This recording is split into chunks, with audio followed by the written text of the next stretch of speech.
Hello friends, welcome back to the channel for our final Dragonstorm Commander deck breakdown. If you guys haven't seen, we've been doing a breakdown video like this for every single deck that's been revealed for the last week, and today we got the final one, which is Temur's Roar. This one got officially revealed by Weekly MTG on their live stream, so if you guys want a more breakdown of actual detail of the cards, check that out on Twitch if you want, or on YouTube. But I'm here to just give you guys my thoughts and my reaction. I haven't seen any of these yet except for the two commanders that got revealed a week ago. So we're going to go through the whole breakdown and kind of just give my thoughts on the deck. If you guys are new, make sure to subscribe, because not only do we have the previous videos next week or in 2 weeks from now, whenever the release comes out, you guys will get unboxings of all 5 commander deck, and then you'll get reviews on all of them as well, because we're going to be doing a whole day of playing all the decks. Comment down below what you think of Temur's Roar. Does it look like a good deck or a bad deck? And give the video a thumbs up. Now let's get right into it. So first thing we're going to do is recap who the two commanders are.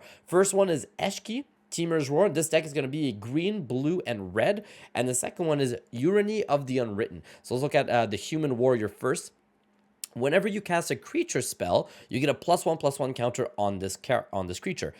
If that spell's power is 4 or greater, you get to draw a card. If the spell's power is 6 or greater, Eshki deals damage equal to her power to every opponent. So really cool combo here. Immediately you can see that basically if you want to try and get the commander out ASAP, because you're going to want to build on it. And the good thing is it's cheap because it's just a 3 cost. You're getting her on the board quickly, and then every time you play creatures, she's just going to get stronger and stronger. So if she gets all the way up to, like, say a 10/10 because you've played 8 creatures throughout the last couple turns, and then you play a 6 power creature, then all your opponents just take an instant 10 damage, which is a quarter of their commander life. So this is a really cool commander combo. I'm hoping that we're going to have a lot of creatures in this deck so that it obviously can power off that. On the other side, the secondary commander is Urani of the Unwritten. This is going to be a 7 cost, so a green, blue, red, and 4 colorless for the dragon. It's a 7/7.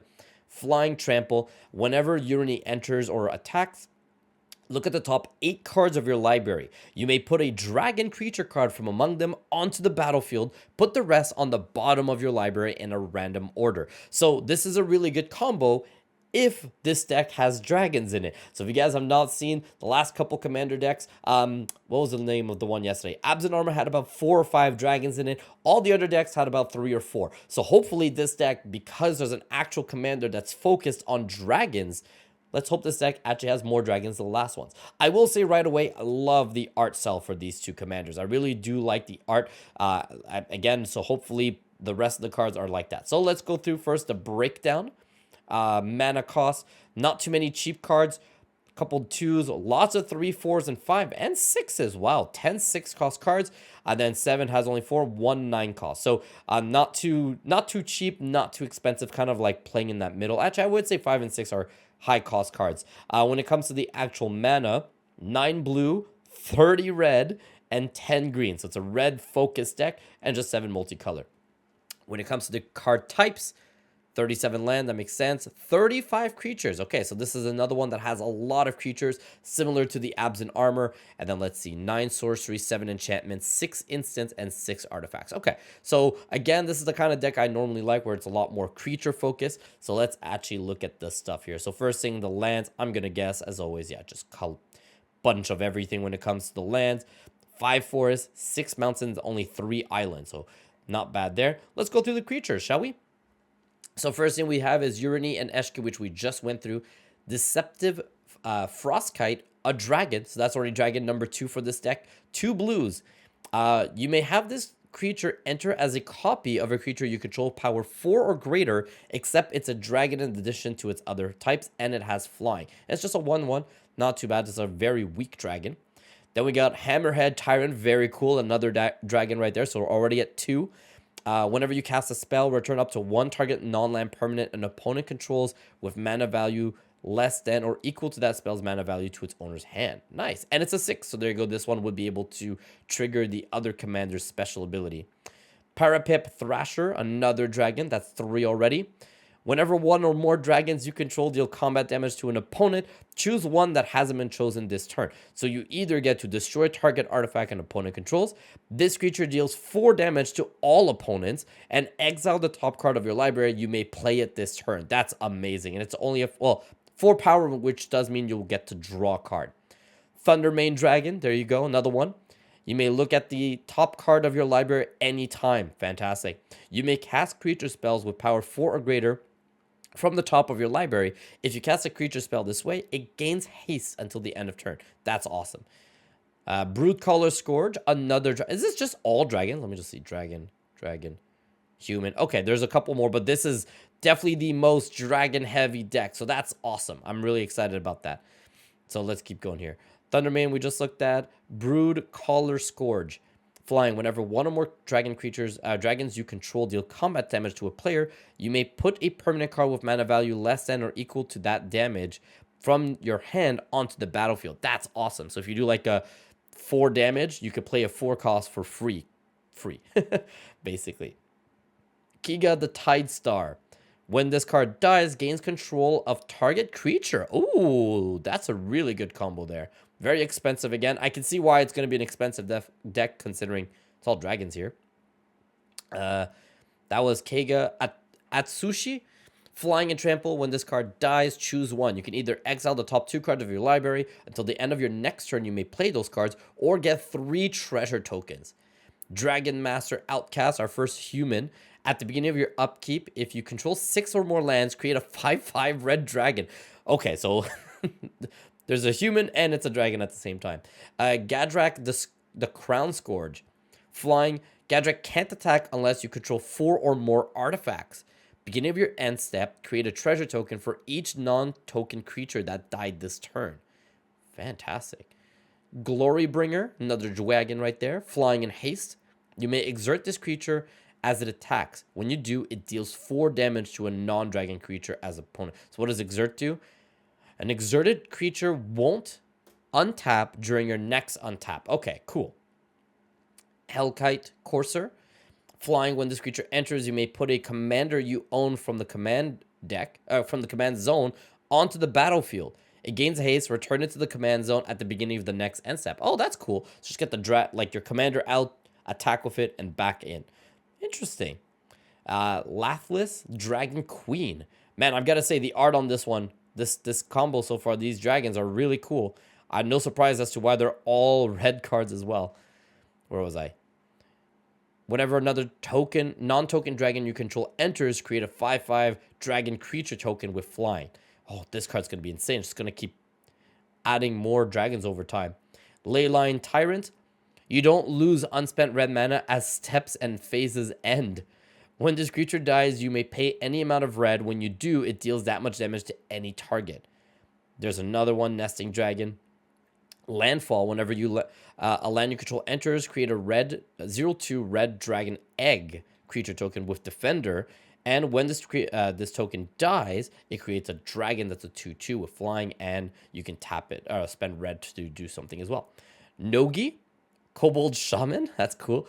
Dragon spells you cost 1 less. Okay, that's a really good combo with everything else. Opportunistic Dragon, flying. When this creature enters, choose a target human or artifact an opponent controls. For as long as this creature remains on the battlefield, gain control of that permanent. It loses all abilities and it can't attack or block. Sick. Another dragon here, Scourge of the Throne. Flying and dethrone. I don't know what that does. Whenever this creature attacks the player with the most life or tied for most life, put a +1/+1 counter on it. Ooh, that's fun. So it's just going to get stronger as long as you're attacking the leading player. Whenever this creature attacks for the first time each turn, if it's attacking the player with the most life or tied for the most life, untap all attacking creatures. After this phase, there's an additional oh, wow. That is very strong. Skargan Hellkite.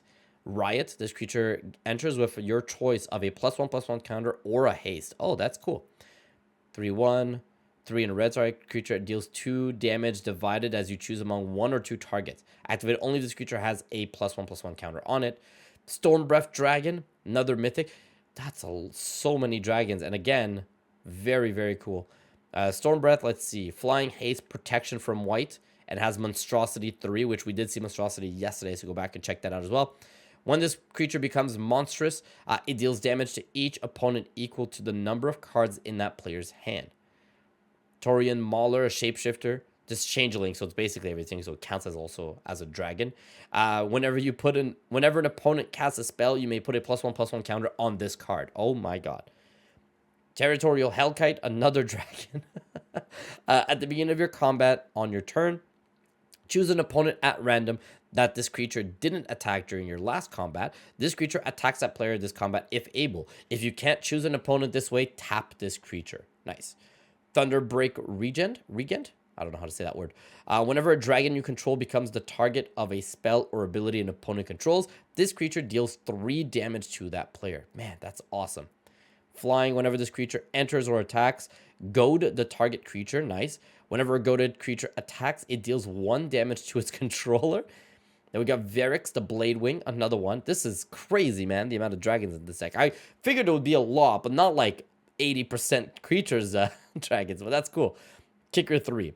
Whenever this card enters, if it was kicked, create Karok's Blade Wing, a legendary 4/4 dragon creature token with flying. Hopefully we get that token in the deck as well, so we'll see later. Remember Karok's Blade Wing. Let's see if we got that. Atarka, oh my god, World Render. Flying and trample, whenever a dragon you control attacks, it gains double strike until the end of turn. Dragon Lord Atarka, another one. Flying and trample, when this card enters, it deals 5 damage divided as you choose among any number of target creatures and or planeswalker your opponents control, and it's an 8/8. Whew. Harbinger of the Hunt. Flying. This creature deals 1 damage to each creature without flying. This creature deals 1 damage to each creature with flying. Sarkin, Soul of Flame. There we go, a human. That's like human number 2. Dragon spells you cast cost 1 less. Fantastic. Whenever a dragon you control enters, you may have Sarkin become a copy of it until the end of turn, except its name is Sarkin, Soul of Flame, and it's legendary. It's legendary in addition to its other types. Nice. Steel Hellkite, another an artifact dragon. This creature gets +1/+0 until end of turn for 2, or for X, destroy each non-land permanent with mana value X whose controller was dealt combat damage by this creature this turn. Activate only once each turn. That is crazy. Stormshriek Feral. This one also has 2 abilities here. Discard a card if you do draw 2 cards, and has flying haste, and this creature gets +1 attack until end of turn. Dragon Lord. I just noticed something. Lots of rares and mythics when it comes to the creatures here. I'm just going to look at it again here. Super quick. Mythic, rare. I just want to see. Okay, here, let me just power through this and see, are there any actual commons or uncommons? Because we're here now. Mythic, rare, mythic, rare, mythic, rare. Oh, is that? I think that looks like an R. Another mythic there, another rare. Oh, that might be a U for uncommon. Might be a rare or a mythic there. Mythic, rare. Oh my god. Rare, mythic. Oh my god. These are like literally all rares or mythic. That's another mythic. That's a common. That's our first common. Oh, wow. So that's 1 common, an uncommon, and 2 uncommons. So out of 37 creatures, 4 of them are not common or uncommon. 4 of them are common or uncommon. Wow. Okay, this deck is going to be hella expensive after its release. If you guys are looking to buy a commander deck and resell it and be one of those turds, this is the one you're going to want to do that with. Dragon Lord's Servant. Dragon spells cost 1 less to cast, and that's the uncommon card.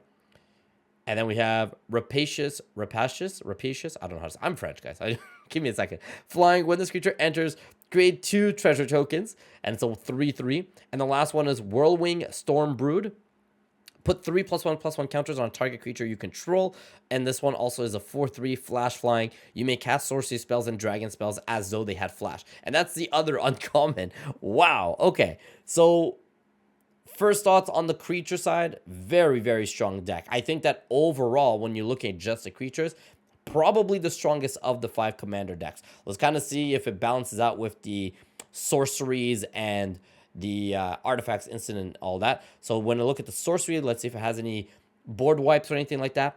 Choose one. If you control a commander as you cast a spell, you may choose both instead. So you either get to create a token that's a copy of a target permanent, except it's a 4/4 dragon creature with flying in addition to its other types, or target player draws card equal to the greatest mana value among permanents you control. Or you get to do both. That's a really good card here. Zenith Festival, 2 reds and X. Exile the top X cards of your library. You may play them until the end of your next turn. And then it also has Harmonize, which is really good too. Become the Avalanche. Draw a card for each creature you control power 4 or greater. Then creatures you control get +X until end of turn, where X is the number of cards in your hand. That's awesome. That's so good with the rest of the deck. Blasphemous Act, that I think is a board wipe, if I remember that card correctly. Spell costs 1 less for each creature on the battlefield. Deal 13 damage to every creature. So yeah, that's going to be a very strong board wipe. Storm's Wrath deals 4 damage to each creature and play. Okay, so another one, but a weaker version where it's only 4 damage to everything. Selvala Stampede, Council's Dilemma. Starting with you, each player votes for wild or free. Reveal cards from the top of your library until you reveal a creature card for each wild voted. Put those creature cards onto the battlefield, then shuffle the rest into your library. You may put a permanent card from your hand onto the battlefield for each free vote. Oh, wow. That's really unfair for the other players, but really good for you. So that's awesome. Is that a new card? Someone will have to let me know in the comments. Is this a new card? Or is this something that's always existed? Because I've never seen it. Farseek. Search your library for a plains, island, swamp, or mountain. Put it onto the battlefield tapped, so not too bad. Kodama's Reach. Search your library for 2 basic cards. And Migration Path. Search your library for up to 2 basic lands. Put them onto the battlefield. Okay, so basically just searching for lands with those ones. Not bad for the sorceries. 2 board wipes, one being really strong, one of them being weaker board wipe. When it comes to enchantments, Reflections of Lijara. As this enchantment enters, choose a creature type. And that's probably going to want to choose dragon. Whenever you cast a spell of the chosen type, copy it. Oh, wow. Okay, so you're going to double every dragon you play. And then Frontier Siege. As this enchantment enters, choose cons or dragons. Cons, at the beginning of each of your main phase, you get 2 additional green mana. Or dragons, whenever a creature you control with flying enters, you may have it fight target creature you don't control. Oh, man. That's such a good enchantment. Temur's Ascendancy. Creatures you control have haste. Awesome. Whenever a creature you control of power 4 or greater enters, you may draw a card. Dragon Tempest. Whenever a creature you control flying enters, it gains haste until the end of turn. And whenever a dragon you control enters, it deals X damage to any target where X is the number of dragons you control.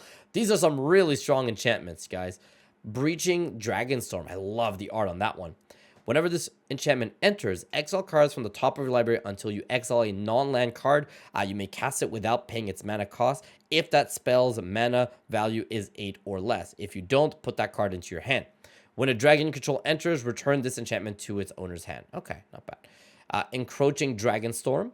When this enchantment enters, search your library for up to 2 basic lands. Okay, cool. When dragon enters, return this enchantment to its owner's hand. And then Elemental Bond.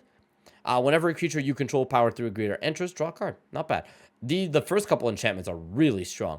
All right, final couple things here. Let's keep instant for last. Artifacts, Dragon's Horde. Whenever a dragon you control enters, put a gold counter on this. You can remove a gold counter from this to draw a card, or you can tap it for any mana. Wow, any color. Arcane Signet, Soul Ring, pretty simple. Add mana, add mana, add mana. Okay, let's look at the instance.